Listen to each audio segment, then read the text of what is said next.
শুক্রবার দিনে যে দুটি সময় আল্লাহ তাআলা দোয়া কবুল করেন, খুতবার শুরুর সময় থেকে নামাজের শেষ পর্যন্ত।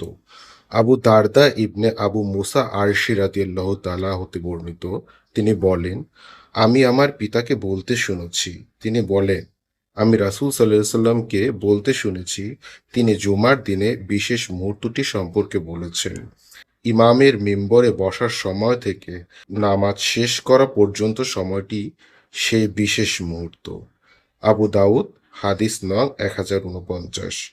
খুতবা শুরু হওয়ার পর থেকে নামাজ শেষ হওয়া পর্যন্ত অল্প একটু সময় পাওয়া যায়। দুই খুতবার মাঝখানে সে অল্প সময়টি দোয়া কবুলের সময়।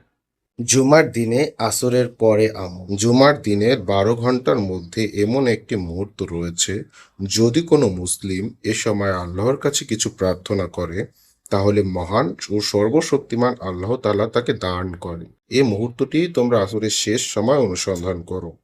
আবু দাউদ, হাদিস নং 1048। আনাস ইবনে মালিক রাদিয়াল্লাহু তাআলা থেকে বর্ণিত, জুমাবারে এমন একটি সময় আছে যেটাতে বান্দা আল্লাহর কাছে যে কোনো দোয়া করলে আল্লাহ তাআলা তাকে তা দিয়ে থাকেন।